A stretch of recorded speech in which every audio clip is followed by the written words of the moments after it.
What were the most difficult and most rewarding parts of this experience?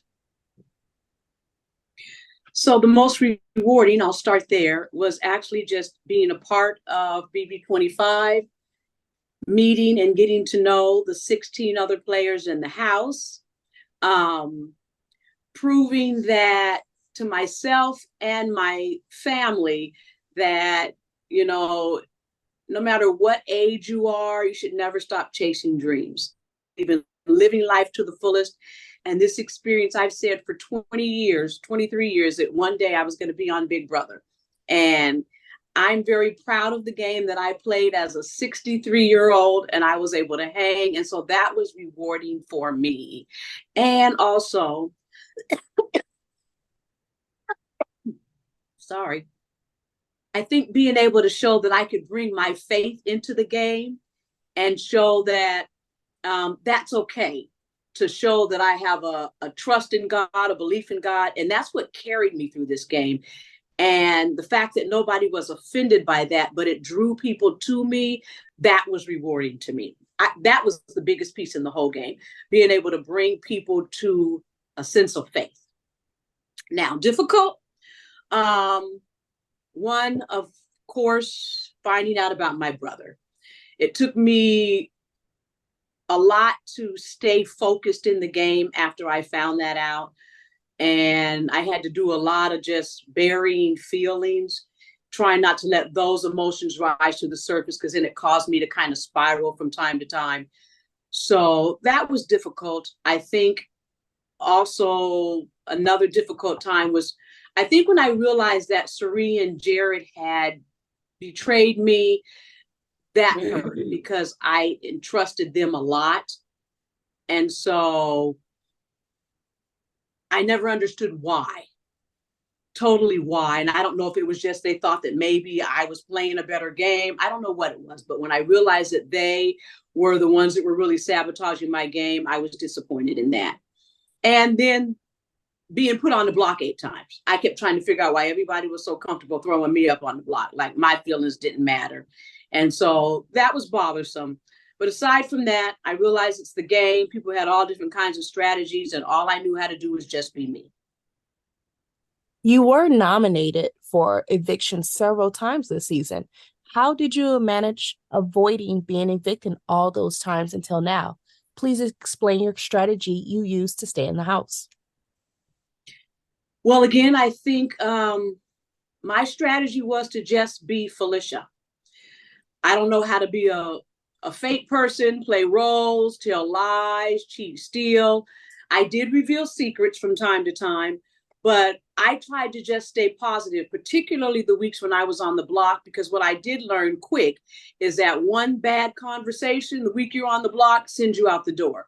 So I tried to stay positive. I tried to stay my happy-go-lucky self and just trust that the relationships that I was building was enough to carry me forward, where people would say, no, we're going to keep Mama Fee. And it seemed to work. And I almost had him this time. If Jag would have just trusted what I was telling him, because I was telling him the truth, I'd be sitting in that finale on Thursday. But he didn't trust me. And you mentioned your faith in a mustard seed. Your faith in the mustard seed carried you far in this game. But which mustard seed moment was the most surprising to you?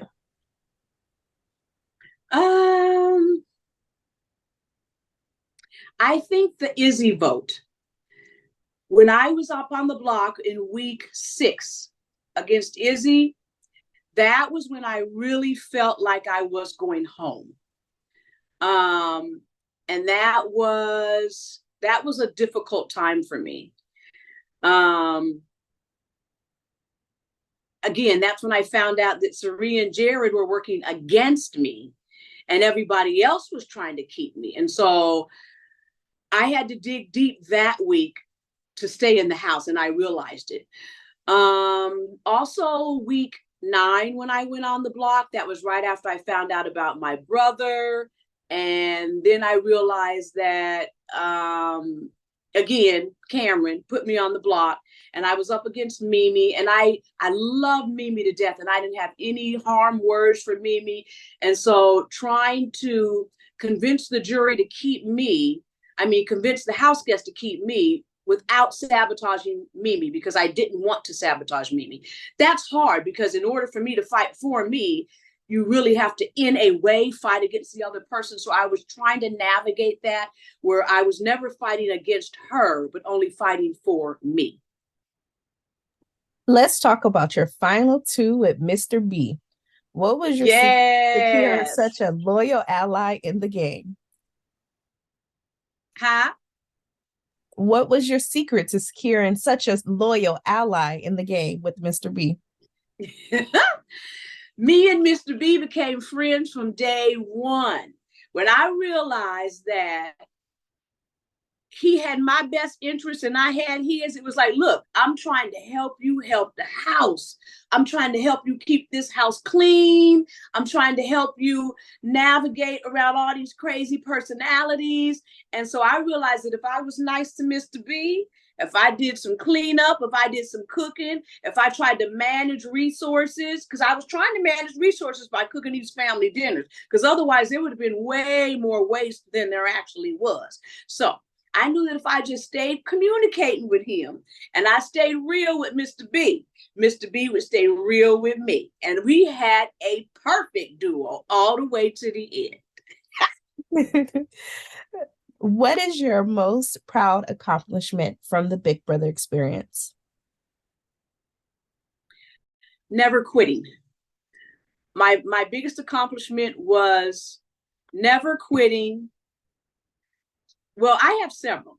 Never quitting, staying true to who I was, trusting and believing that God was carrying me through. I knew that I wasn't going to leave till it was time for me to leave. So for whatever reason, it wasn't meant for me to win. And that's why I was at peace.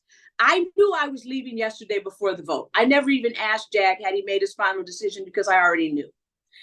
Every time I was up on that block, I knew if I was staying or going. I would get nervous, but I always knew I was staying.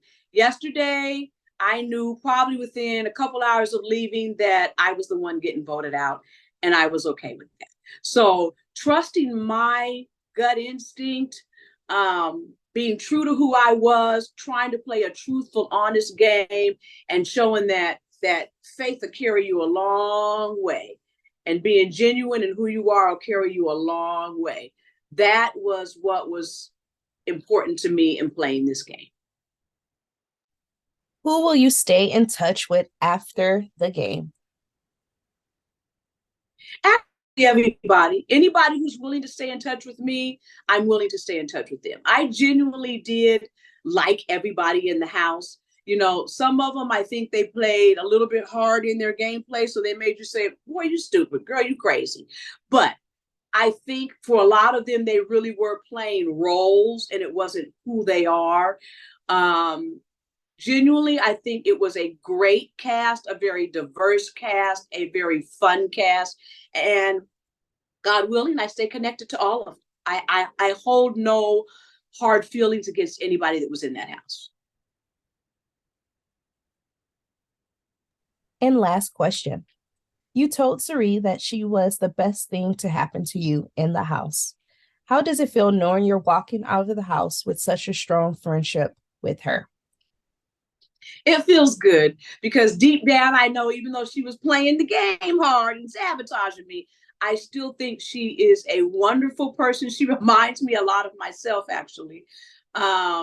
She's got a great personality. She's got a lot of good morals and values, and her family life seemed to align a lot with my family life. And I think it's a friendship that I will have for life. I can't wait to meet her family and her meet mine. And so I'm looking forward to our relationship outside of the house. And that concludes Felicia's pool of questions. Yay!